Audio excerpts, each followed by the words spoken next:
What up gang, Malaysia, Indonesia, Singapura, Brunei. Assalamualaikum, it's your boy Kimi Skoverto and welcome back to my channel yang semestinya hanya akan borakkan berkenaan dengan One Piece. Alright guys, dalam video kita pada kali ini aku akan kongsikan dengan korang semua analisis bagi chapter yang ke-1076.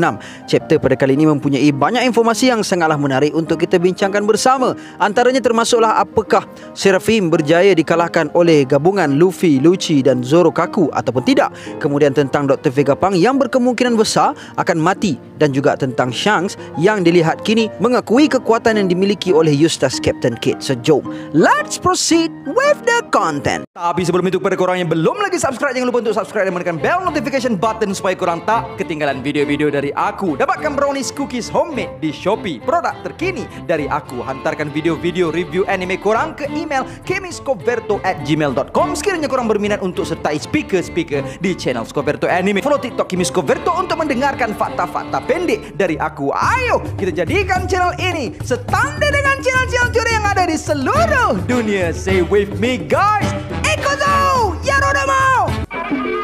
Kisah seorang anak yang duka nustapa karena ibunya patuh.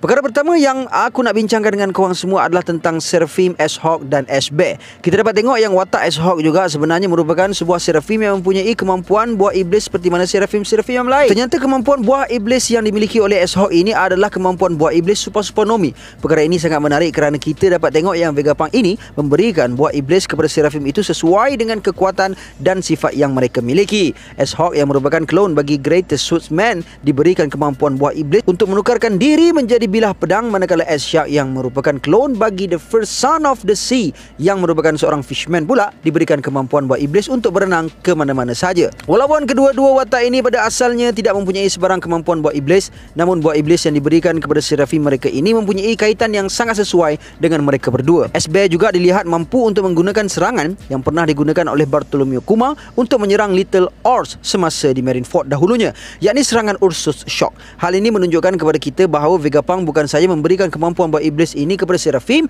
bahkan Vegapunk juga seakan-akan memasukkan memori pengguna buah iblis tersebut ke dalam Seraphim itu sendiri. Maksud aku, kalau mereka tiada memori pengguna asal untuk memanfaatkan kuasa buah iblis tersebut, macam mana Seraphim-Seraphim ini sampai mampu untuk menggunakan kemampuan buah iblis seolah-olah mereka sudah mempunyai pengalaman yang banyak menggunakan kemampuan tersebut. Sedangkan teknik-teknik yang digunakan oleh Seraphim ini dilihat hanya mampu untuk dilakukan dengan pengalaman dan ilmu yang banyak. Persoalan seterusnya tentang Seraphim ini pula adalah, adakah Seraphim S-Bear dan S-Hawk ini telah pun dikalahkan oleh serangan combo Luffy, Lucci dan Zoro Kaku?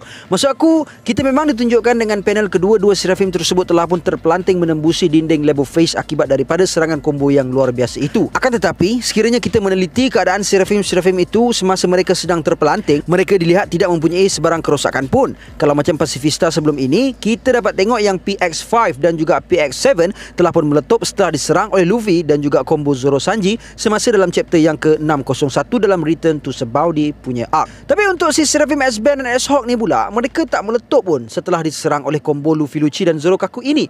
So adakah Seraphim ini telah pun dikalahkan ataupun mereka hanyalah melayang disebabkan oleh impak daripada serangan combo itu sahaja? Yalah, sebabnya dalam chapter yang ke-1075 yang lepas, Lilis sendiri bagi tahu bahawa mereka semua tidak akan mampu untuk menewaskan Seraphim memandangkan Vegapunk telah pun menciptakan Seraphim sebagai the ultimate form of humanity kan. So aku terfikir, adakah Seraphim S-Hawk dan S-Bear ini akan datang semula ke level face untuk berhadapan dengan Luffy dan yang lainnya, ataupun Seraphim ini akan pengsan selayaknya seorang manusia yang pengsan apabila menerima serangan yang sangat kuat daripada musuh mereka. Kalau mengikut pendapat korang pula, macam mana guys? Please drop your comment down below. Okay? Akan tetapi tindakan Luffy dan aliansinya menerbangkan Seraphim S-Bear dan S-Hawk ini jauh daripada level face mampu untuk memberikan mereka sedikit masa untuk berhadapan dengan Seraphim-Seraphim yang lain yang sedang menyerang Mugiwara Pirates yang lainnya. Poin yang seterusnya yang aku nak bincangkan dengan korang pula adalah berkaitan dengan Dr. Vegapunk yang kini sedang dipenjarakan bersama-sama dengan ejen-ejen CP5, CP7 dan juga CP8. Apa yang menariknya kat sini adalah kita akhirnya didedahkan bahawa Dr. Vegapunk bukanlah seorang pengkhianat, dan benarlah teori yang aku kongsikan kepada kalian semua sebelum ini dalam video aku yang bertajuk Chapter Analysis 1075 part yang kedua, bukti Dr. Vegapunk bukan pengkhianat. Dalam video tersebut aku mengatakan bahawa kalau benarlah teori aku ini, maka segala tanggapan yang mengatakan bahawa Vegapunk merupakan seorang pengkhianat hanyalah sekadar sekadar satu perangkap daripada Odanism sahaja. Namun hakikatnya Vegapunk sememangnya seorang yang baik dan berpihak kepada Luffy. Ialah kita sememangnya ditunjukkan bahawa Vegapunk ini merupakan seorang yang sangat disanjungi oleh masyarakat dunia kerana jasa baik dia kepada dunia. Selain itu Vegapunk ini juga merupakan seorang yang menepati janjinya. Tengoklah macam mana dia betul-betul menghalang Bonnie daripada mendapat akses memori Kuma walaupun setelah bertukar menjadi baby Vegapunk. Hal ini demikian kerana dia telah pun berjanji dengan Kuma untuk tidak menunjukkan memori Kuma itu kepada orang lain. Selain itu dia jugalah orang yang telah menyembunyikan rahsia tentang khazanah peninggalan Ohara dan juga lokasi terkini Jaguar di Soul. Boleh-boleh dia nak sembunyikan. Vegapunk juga bahkan merupakan orang yang mengingatkan Dragon dalam chapter yang ke-1066 bahawa Dragon bukanlah seorang yang menggunakan kekerasan untuk mencapai keamanan. So mungkin Vegapunk melakukan kesemua perkara yang sedang berlaku di level face ini dengan tujuan untuk menyelamatkan dirinya dan juga Straw Hats Pirate. Seterusnya kita akhirnya telah pun mendapat jawapan bagi soalan yang telah pun ditanyakan oleh Lucci dalam chapter yang ke-1068 sebelum ini. Yang mana Lucci telah pun bertanya ke manakah hilangnya ejen-ejen CP5, CP7 dan CP8 ini. Cuma soalannya sekarang ini adalah siapakah yang memberikan arahan kepada si Beast Mechanized untuk menyerang ejen-ejen Cyberpol ini dan siapakah yang telah menangkap mereka? Kalaulah ini semua kerja satellite, mesti Vegapunk dah tahu kan? Maksud aku macam ni, dalam chapter yang ke-1067, Vegapunk sendiri memberitahu bahawa satellite dia itu akan synchronize dengan Punk Records sekali setiap hari untuk berkongsi maklumat dan memori yang mereka miliki. So memandangkan kes kehilangan ejen Cyberpol ini telah pun berlaku sejak daripada beberapa bulan yang lalu lagi, maka mesti Vegapunk mengetahui tindakan tersebut sekiranya ia dilakukan oleh satellite Vegapunk. Tapi tak pula kan. So agak-agaknya siapa yang buat benda ni semua misteri betul ni. Kemudian kita juga ditunjukkan dengan Dr. Vegapunk yang kini sedang berada dalam keadaan yang mana darah sedang mengalir keluar daripada kepalanya dan dia telah pun digari dengan kairoseki. Untuk part ni juga bagi aku sangatlah menarik sebabnya dalam chapter yang ke-1067 juga Vegapunk telah pun memberitahu kepada Luffy, Chopper dan Jinbe bahawa Vegapunk telah memotong kepala otak dia itu disebabkan oleh kemampuan buah iblis Nomi yang menyebabkan otak dia terus menumbuh dan membesar sehinggakan dia terpaksa untuk menyimpan otaknya itu di Punk Records. So memandangkan Vegapunk kini dipakaikan dengan gari kairoseki yang membatalkan kuasa buah iblisnya itu, maka kepala Vegapunk dilihat telah pun mengalirkan darah tanpa henti kerana otak yang telah dipotong oleh Dr. Vegapunk itu sudah tidak mampu untuk ditumbuhkan semula. So kalaulah Luffy terlambat untuk menyelamatkan Dr. Vegapunk, maka berkemungkinan besar Dr. Vegapunk ini akan mati disebabkan oleh otaknya yang telah pun cedera dan mengeluarkan darah yang banyak itu. Bahkan kita juga dapat tengok dalam zoom in panel muka Vegapunk dalam chapter yang ke-1076 kali ini menunjukkan Vegapunk sangatlah lesu, berkemungkinan disebabkan oleh kehilangan darah yang banyak. Well, aku personally berharap yang Vegapunk ini tidak akan dimatikan seperti mana watak Whitebeard dahulunya. Yalah, sebab Whitebeard dulu pun lebih kurang macam ni juga masa dekat Marineford. Oda tunjukkan dekat kita kemampuan dan kekuatan Whitebeard banyak-banyak dan last Whitebeard mati dibunuh oleh Blackbeard yang dibesarkan oleh Whitebeard dan pernah dianggap sebagai anak dia sendiri.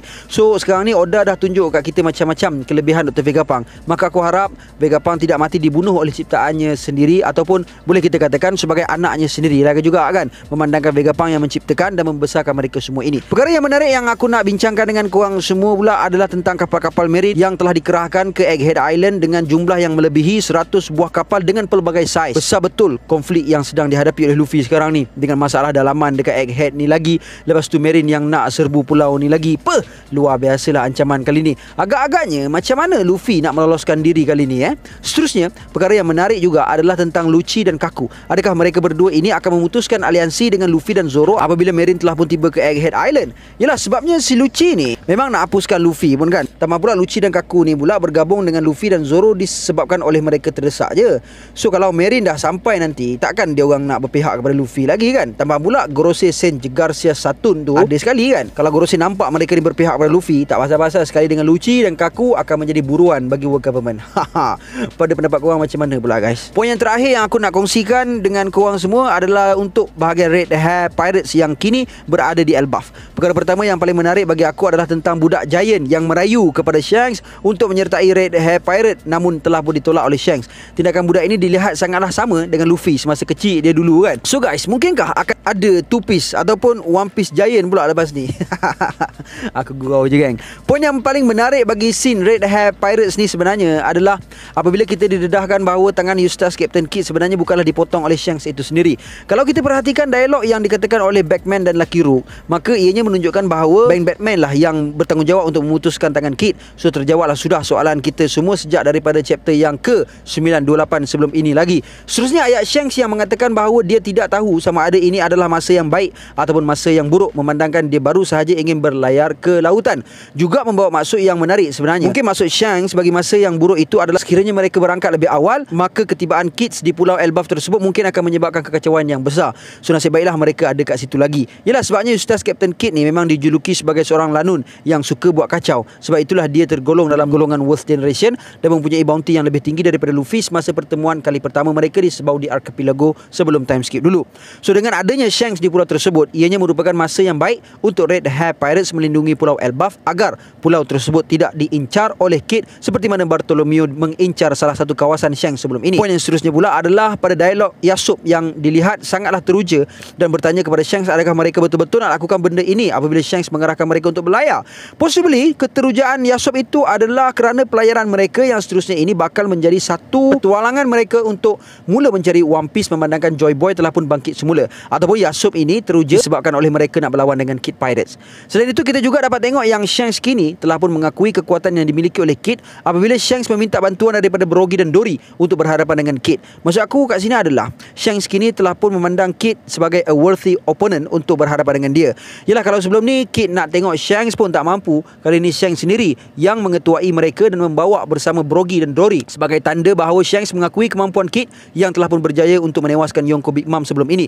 Aku bukanlah nak mengatakan yang Shanks ni takut dengan Kid, tapi apa yang aku nak sampaikan adalah bahawa Shanks sekarang ini sudah pun melihat Kid sebagai seorang yang mampu untuk berhadapan dengan dia. Seterusnya pesanan Shanks yang memberikan pilihan untuk Kid meninggalkan salinan Road Poneglyph ataupun berhadapan dengan Shanks itu juga bagi aku merupakan satu cabaran untuk Kid sebenarnya. Maksud aku macam ni, kalau Shanks nak Road Poneglyph tu, Shanks boleh je paksa dia orang bagi dekat Shanks, tapi tak pula Shanks siap bagi dia pilihan lagi. Aku terfikir juga sebenarnya, macam mana Shanks boleh tahu yang Kid ni ada salinan Road Poneglyph, padahal isu pasal Kid ada Road Poneglyph ni tak ada orang pun yang gembar-gemburkan, pasal berita pun tidak ada kan. Tapi Shanks seolah-olah dapat merasakan kewujudan salinan Road Poneglyph itu daripada atas kapal Kid. Yelah, sebabnya Shanks tengah berjalan dan tiba-tiba dia minta Rockstar untuk sampaikan mesej tu dekat Kid. Kenapa Shanks tak mention je pasal Road Poneglyph ni sejak daripada kat dalam bar lagi kan? Ataupun mungkinkah Red Hair Pirates lah sebenarnya yang telah pun memberitahu kepada Kid tentang Road Poneglyph sebelum ini? Maksud aku macam ni, mungkin lepas Kid Pirates kalah tu, salah seorang daripada Red Hair Pirates pun bagi tahu dekat Kid macam ni, kalau kau nak rematch Kid, kau pergi kumpulkan Road Poneglyph lah dulu baru datang balik. Lebih kurang macam tu lah kan. Maksud aku kat sini bukannya aku cakap yang Red Hair nak suruh Kid kumpulkan Road Poneglyph untuk mereka, akan tetapi itu sebagai satu cabaran untuk Kid berhadapan dengan Big Mom dan Kaido dulu baru datang balik jumpa Shanks. Yelah, sebabnya dua Road Poneglyph tu kan ada dekat Big Mom dan Kaido. Ataupun dalam arti kata lainnya macam ni, kau kalahkan Big Mom dan Kaido dulu baru kau layak nak lawan dengan Shanks. Dan ternyata kini Kid memang ada pun kedua-dua Poneglyph itu. So sebab tu Shanks sangat yakin yang Kid ada salinan Road Poneglyph, memandangkan Kid dilihat langsung tidak berundur setelah melihat kapal Red Hair Pirates yang berlabuh di Pulau Elbaf itu. Perkara yang paling menarik bagi aku dekat sini juga adalah kita dapat tengok yang Kid ni jauh lebih berani daripada Ryokugyu. Kalau Ryokugyu dulu kena panahan Haoshoku Haki Shanks dari jauh dah cabut lari dah, tapi untuk Kid ni pula dah lah ada banyak kapal fleet Red Hair Pirates kat situ. Lepas tu dia nak masuk sarang Shanks pula tu, but still dia langsung tak berundur setapak pun. Hal ini menunjukkan kepada kita bahawa Kid ini sememangnya mempunyai will dan keyakinan yang jauh lebih hebat daripada Admiral Ryokugyu. Yelah, Kid ni pun antara watak yang mempunyai Haoshoku Haki juga kan. Shanks pun dilihat sangatlah tenang untuk berhadapan dengan Kid ni. Maksud aku tak adalah nampak yang Shanks ni marah gila macam mana dia marah dekat Ryokugyu masa dekat Wano hari tu kan. So guys, that's all I have untuk perkongsian kita pada kali ini. InsyaAllah see you guys in the next content, and until then my gang, there is no God except Allah. Assalamualaikum warahmatullahi